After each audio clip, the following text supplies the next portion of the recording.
Okay, what we're going to be making today is just a simple fried pork chop. A lot of people don't quite know how to do this. They either over fry it so it's too tough, or they undercook it, which is a little bit dangerous. We have 6 thawed center cut pork chops here. They're boneless, center cut, really nice, beautiful, beautiful cut. You want to make sure these are room temperature. You want to make sure they're nice and dry. If you notice they're wet, or if they have any condensation or anything on them, you want to actually dry them off with some paper towel. You're going to use some salt and some pepper. We're doing a basic pork chop here, so you don't have to get too fancy with the spices and whatnot. We're also going to need olive oil and butter. Okay? Now I use a glove. I got a big box of gloves. They're not expensive. I don't like handling chicken and pork. It feels icky to me. So I get a glove. Okay, now what you're going to do, take your tray and you just give it a good dousing with the pepper. Okay, and then a good dousing with the salt. And then we just flip everything over and we do the same.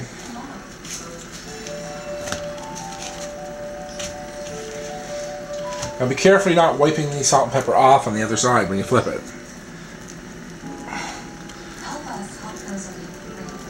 Now once you get this technique down pat, you can actually mix it up a little bit with the spices. A little bit of mustard maybe, or a little bit of celery salt. That one could use a little more. Okay, and I've actually had people asking questions why I don't use a pepper mill, and the reason is it's really hard to use a pepper mill one-handed when you're doing this stuff. And I broke my pepper mill. Lovely.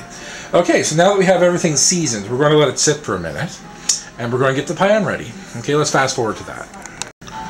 Okay, now we have the pan ready here. It's not heated up. We're just going to turn that on. We've got butter in the pan, about 2 tablespoons. Might seem like a lot, but we want a lot of the buttery flavor there. Okay, to that, we're going to add a little bit of olive oil. The reason we do this is because I just contaminated the top of my olive oil. Huh, I'm bright. I'll have to wash that later. See what I mean? You gotta be very careful with pork. I need a new pan one of these days. Okay. Anyway, the reason we add the olive oil and the butter is because the butter provides flavor, but it has a really low smoke point, which means butter burns. But the olive oil, which doesn't have as much flavor, but a higher smoke point, for some reason the olive oil actually insulates the butter so the butter doesn't burn, which is beautiful. It sort of gives butter a higher smoke point while retaining the buttery flavor, which is 2 thumbs up in my opinion. Okay? Now, once your pan gets to heat,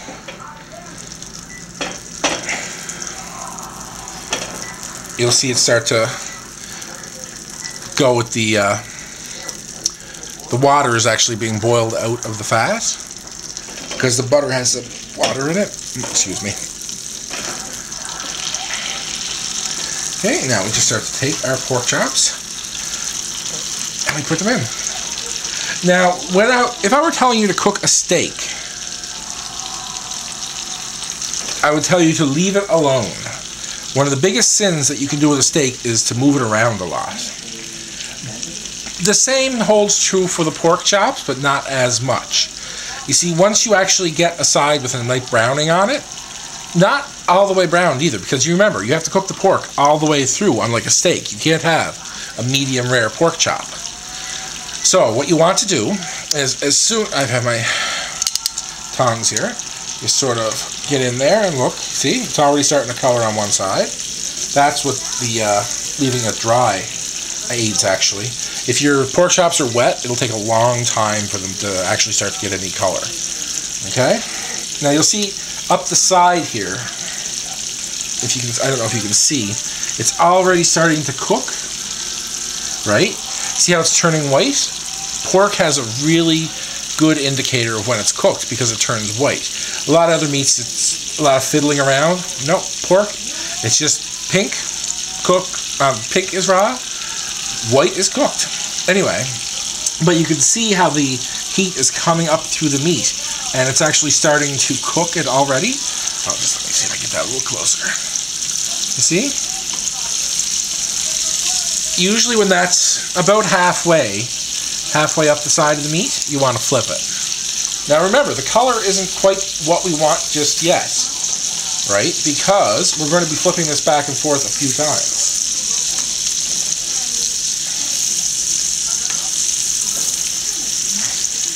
See, it's still quite pale, but this side is cooked. Now, when the other side is cooked, then we're going to start to go for flavor.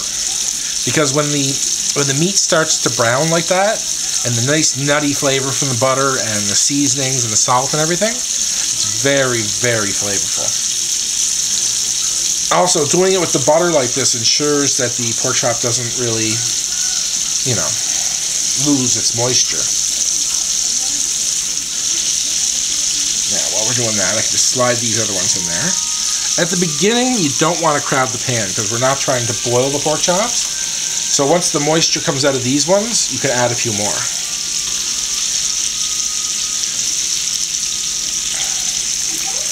Okay.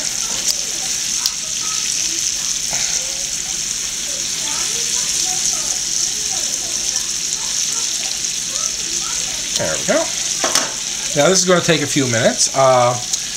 Remember, when the whiteness gets up about halfway, then you flip it, right? And you make sure it's cooked all the way through. But then, what you're doing is you're doing it for color at this point. I'm going to fast forward a little bit, and I'm going to show you what it looks like at different stages. So if you'll just bear with me. Okay, one thing I actually forgot to show you. I got rid of the glove. We're not going to be handling any more raw pork. But you'll notice that sometimes your stove isn't that even. So you have to sort of move your pan around. It's also good because what you do is you do this. Just sort of angle the pan like that, and it gives it a little more oomph from the oil. You don't have to do it very much, just, you know, move things around. Give this a few minutes. I wouldn't give you a specific time on this because it depends on the cut of your pork. Also depends on your pan and your stove and whatnot. You just want to stay with the pan and you want to keep an eye on everything. Okay, so we're going to fast forward again. Okay, now we have this next step going on here.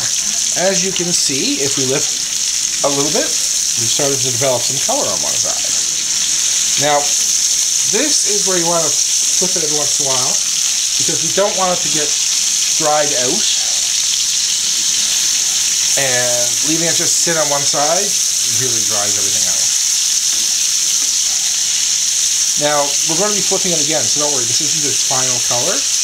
It has not reached its final form. Sorry, a moment. Anyway, we'll just be flipping back and forth until both sides are the perfect color. Okay, let's fast forward to that. And here we have the finished product.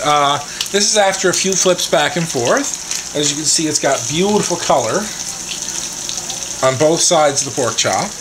And you can tell it's not dried out. They're beautiful. So you can turn your stove off, and you're going to want to take them up. Now these can be beautiful served with maybe a homemade coleslaw or some vegetables, maybe even a nice Caesar salad. Either way, they're nice, flavorful, and easy to do. So there you have it. That is how we quickly fry up some pork chops. As usual, bon appetit.